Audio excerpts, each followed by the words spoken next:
오래전 한국의 작은 마을 괴산에는 마법의 숲이 하나 있었다고 전해진다. 이 숲은 평범한 나무들로 가득했지만 그 중심부에는 특별한 나무가 있었다.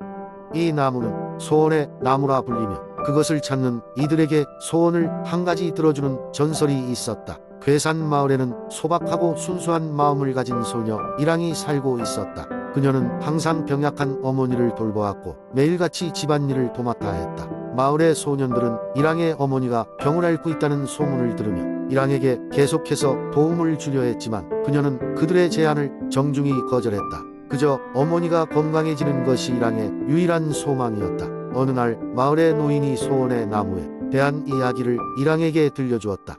이랑아, 그 숲에는 신비한 나무가 있단다. 그 나무에게 가서 마음속 소원을 빌면 언젠가 내 소원이 이루어질 거야. 이랑은 그 말을 듣고 깊은 고민에 빠졌다. 다른 사람들은 모두 전설 속 이야기일 뿐이라며 믿지 않았지만 이랑은 간절한 마음으로 믿어보기로 했다. 어느 고요한 밤, 이랑은 조용히 숲을 향해 나섰다. 숲은 캄캄했지만 그녀의 마음속에는 단단한 결심이 있었다. 길을 잃을까 걱정되기도 했으나 이랑의 마음을 더욱 강하게 잡아당긴 것은 어머니의 미소였다. 수많은 나무가 그녀를 둘러싸고 있었고 숲의 나뭇잎들은 바람에 춤을 추며 속삭임을 내뱉었다. 그렇게 얼마의 시간이 흘렀을까. 마침내 숲 중심에 다다랐을 때 이랑은 커다란 소원의 나무를 마주하게 되었다. 그 나무는 다른 나무들에 비해 훨씬 크고 웅장했으며 달빛에 은은히 빛나고 있었다.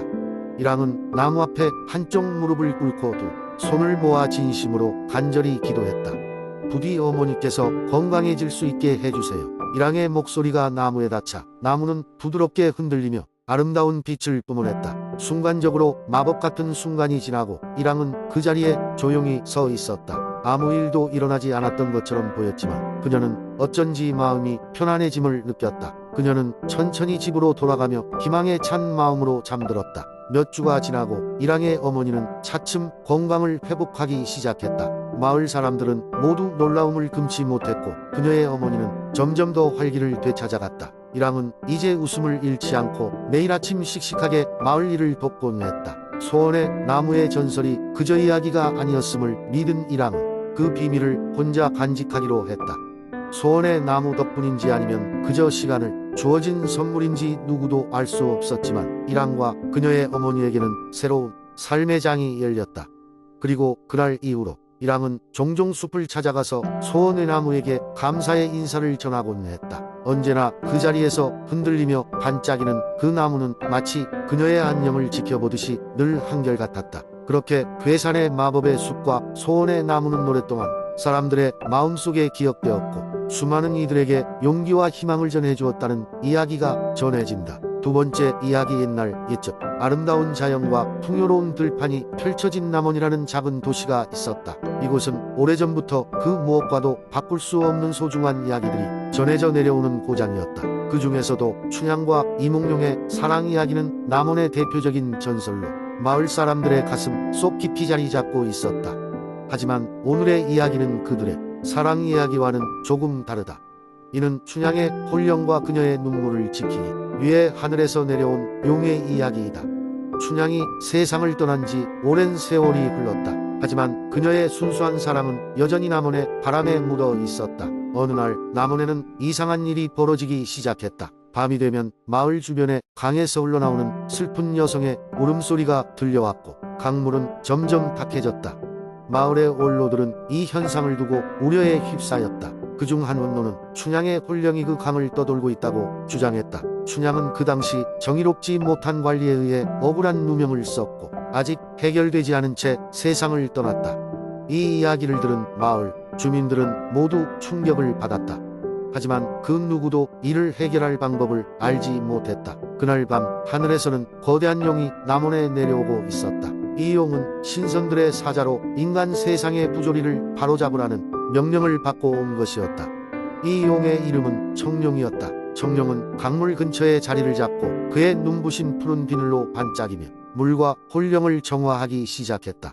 청룡은 인간의 언어로 춘향의 슬픔을 풀어줄 방법을 찾아야 한다며 마을 사람들에게 알렸다. 그는 춘향이 공정한 재판을 받도록 해줄 수 있는 방법을 찾고자 했다. 그렇게 하여 마을 사람들과 청룡은 함께 춘향의 억울함을 풀기 위해 마음을 모았다. 며칠 후 청룡은 몇몇 신선들과 함께 하늘 법정으로 올라갔다. 춘향의 억울함을 해명하기 위해 신선들에게 그동안의 사건들과 증거들을 설명했다. 신선들은 그간 천상에서 내려다보며 이러한 부조리를 간과한 점에 대해 깊이 반성하며 춘향의 모든 누명을 벗겨주기로 결정하였다. 그 소식을 들은 남원 주민들은 모두 모여 춘향의 혼령을 기리며 큰 축제를 열었다. 강물은 다시 맑아졌고 밤이 되어도 더 이상 슬픈 울음소리는 들리지 않게 되었다.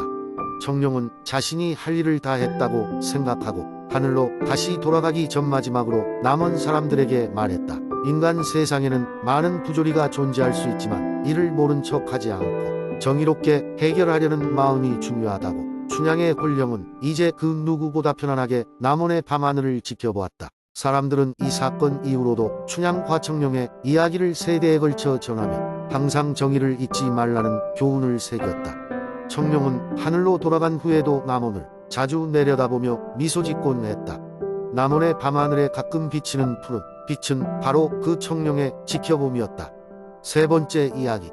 옛날 옛적 대한민국의 아름다운 해안 도시인 삼척에는 다양한 전설과 신비가 가득한 마을이 있었습니다. 이 마을은 대초부터 해안선을 따라 그 아름다움을 빛내고 있었지만 마을의 주민들은 오래된 전설에 대한 두려움으로 인해 밤이 되면 집 밖으로 나오지 않았습니다. 마을의 해안선에는 푸른 영이라고 불리는 신비로운 바위가 있었고 이 바위는 밤이 되자마자 푸른 빛을 띠며 바닷속의 생명체들을 불러들이는 것으로 유명했습니다. 전설에 따르면 이 용은 삼척 해안을 지키는 수호신으로 마을에 재앙이 닥치면 바다에서 솟아올라 무리를 잠재운다고 했습니다. 주인공 어린 소년 지호는 해안에서 나고 자란 바다를 사랑하는 아이였습니다. 할머니가 들려주신 전설 이야기에도 불구하고 지호는 바다의 매력에 빠져 해안에서의 모험을 꿈꾸고 있었습니다. 어느 날 지호는 용기를 내어 푸른 용의 비밀을 알아내고 해안을 지키는 진정한 이유를 찾고자 했습니다.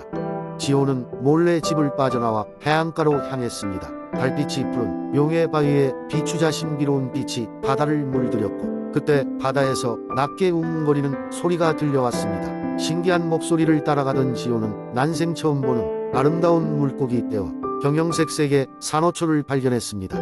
그 순간 커다란 물보라와 함께 푸른 용이 바닷속에서 솟아올랐습니다. 지호는 무서웠지만 용의 눈동자가 반갑게 웃고 있는 것 같았습니다. 용은 지호에게 이렇게 말했습니다. 너의 용기가 이 마을의 평화를 가져올 것이다. 나와 함께 바다를 탐험하며 마을의 진정한 평화를 되찾아라. 지호는 용이 등을 타고 바다를 누비며 여러 모험을 경험했습니다. 심해의 아름다움을 감상하고 잊혀진 보물도 발견하며 다양한 바다 생물들과 친구를 맺었습니다. 제일 끝에는 해적들이 바다의 평화를 위협하고 있다는 것을 알게 되었고 지호와 용은 힘을 합쳐 해적들을 물리치고 마을의 안정과 안녕을 지켰습니다. 마을로 돌아온 지호는 주민들에게 자신이 경험한 놀라운 모험과 푸른 용의 존재에 대해 이야기했습니다. 이후로도 지호는 매일 밤마다 용과 만났고 마을 사람들 역시 해안의 신비로운 전설을 자부심으로 삼으며 더 이상 두려워하지 않게 되었습니다. 푸른 용은 여전히 밤마다 해안을 돌며 삼척을 지켜주고 있었습니다. 이렇게 지호의 용기 있는 모험 덕분에 삼척의 전설은 새로운 장으로 들어섰고 남녀노소 할 것 없이 모두가 서로의 이야기와 믿음을 나누는 마을로 거듭나게 되었습니다. 네 번째 이야기. 옛날 옛적 한국의 아름다운 도시 창원에는 광려산이라는 웅장한 산이 있었다. 이 산은 그 자체로 놀라운 자연경관을 자랑했지만 그 속에는 특별한 비밀이 숨겨져 있었다. 마을 주민들은 광려산 깊은 곳에 마법의 식물이 자란다는 전설을 이야기하곤 했다.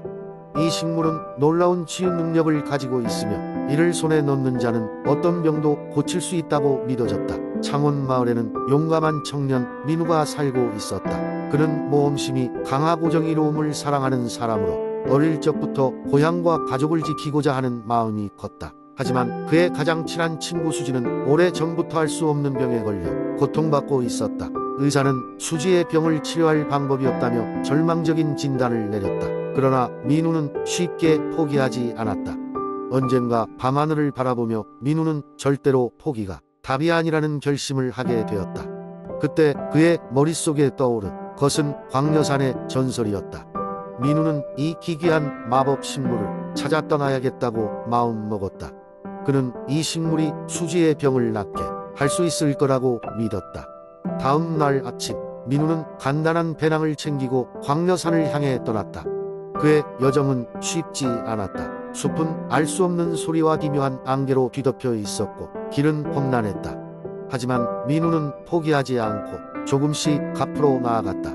그는 길을 잃을 때마다 작은 나뭇가지로 길을 표시하고 강을 건널 때마다 바위 위로 튀어오르곤 했다. 며칠이 지나고 마침내 민우는 숲속 깊숙한 곳, 반짝이는 녹색빛이 비추는 장소에 이르렀다. 바로 그곳에 전설 속 마법 식물이 자라나고 있었다. 그 식물은 은은한 빛을 내며 꽃을 피우고 있었고 그 아름다움은 이루 말할 수 없었다. 민우는 식물을 조심스럽게 꺾어 작은 병에 넣었다. 그리고 속히 마을로 돌아가야겠다는 결심을 했다. 하지만 돌아오는 길은 더 험난했다. 민우는 산을 내려오다 발을 헛디뎌 바위 틈에 빠져버렸다.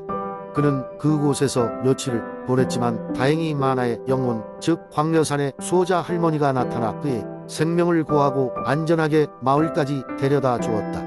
마을로 돌아온 민우는 수지의 집으로 달려갔다. 그리고 직접 담근 마법 식물의 즙을 수지에게 마시게 했다. 며칠 후 수지는 기적적으로 건강을 회복하기 시작했다. 창원 마을 사람들은 놀라움과 감사의 마음으로 민우를 찬양했으며 그를 진정한 용사로 대하게 되었다. 그 후로도 민우는 마을과 그의 사랑하는 사람들을 위해 끊임없이 헌신했다. 그리고 그는 전설의 수호자로서 창원의 이야기 속의 길이 남게 되었다. 그의 이야기는 후대까지 전해져 아이들에게 용기와 희망을 주는 전설로 자리 잡았다.